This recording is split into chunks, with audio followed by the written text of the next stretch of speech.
Grace to you and peace from God our Father and our Lord and Savior Jesus Christ. As many of you already know, I enjoy watching TV. It's one of the ways I like to unwind. And a lot of the shows I watch are what they refer to as procedurals.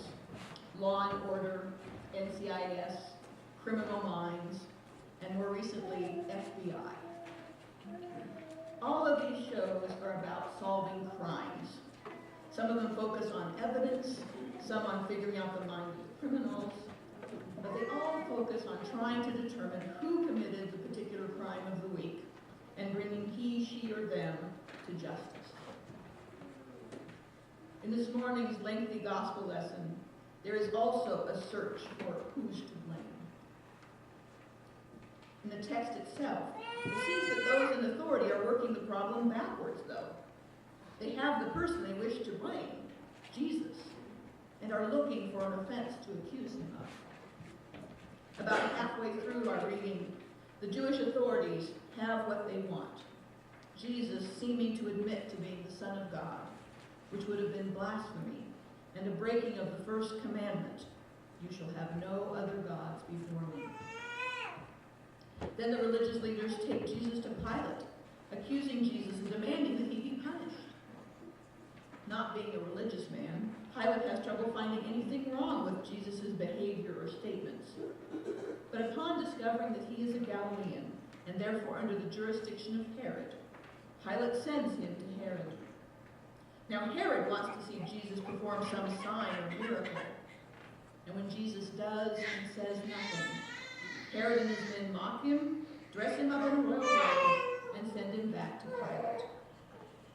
Pilate still finds no fault with Jesus and wishes to let him go, after giving him a good flogging as a way of mollifying the crowd.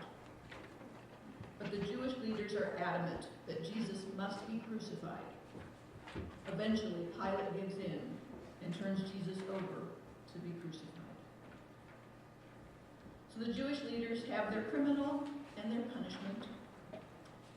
But those of us who follow later have a different idea of what was done that day, and different notions of who might be to blame for what happened the week of Passover some 2,000 years ago. Some blame the Jews as a whole for the crucifixion of Jesus, though in fact most of Jesus' followers and supporters were Jews. Rather, our text indicates that it was the Jewish leadership, or at least most of them, who pushed for Jesus' crucifixion. Some blame Pilate and Herod for not standing up to the pressures of the Jewish leaders. After all, if only Pilate can order a crucifixion, then the buck stops there, doesn't it? The reality is that there are many people who had a part in Jesus' death. Some by their words, some by their actions, some by their lack of actions. Edmund Burke once said, "The only thing necessary for evil to triumph is for good to do nothing." Our list of who to blame includes Judas, who betrayed Jesus by helping the Jewish leaders find a place where they might arrest Jesus in secret, for they were afraid of what the crowds might do if they were to arrest him in public. There was Peter, who denied even knowing Jesus after he was arrested. Then there were the other disciples, who were nowhere to be seen during Jesus' arrest and so-called trial. There were the crowds who were so easily swayed from wanting to worship Jesus to wanting to have him crucified. There was Joseph of Arimathea, who was a member of the Jewish High Council. And although he disagreed with the council's decisions, he apparently did nothing to stop them. He only comes forward after Jesus' death to give him a decent burial. And perhaps most surprisingly of all, it would seem that God played a part in Jesus' crucifixion. For we hear Jesus pray that this cup might pass from him, and an angel comes to strengthen him, but not to save him. Of course, while God's plan includes Jesus' crucifixion, the reason is not for God's sake, but for ours.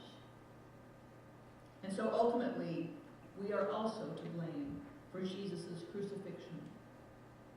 As the hymn, Ah, Holy Jesus says, who was the guilty? Who brought this upon thee? Alas, my treason, Jesus hath undone me. 'Twas I, Lord Jesus, I it was denied thee. I crucified thee. The good news, the saving grace, literally the grace that saves us, is that Jesus goes willingly to the cross. Although he asked that this cup might pass from him, he still says, yet not my will, but yours be done. And even while hanging on the cross, Jesus says about all of those who played a part, all of those who bear some portion of the blame for Jesus' crucifixion, then, since then, and in the years to come, Father, forgive them, for they do not know what they are doing.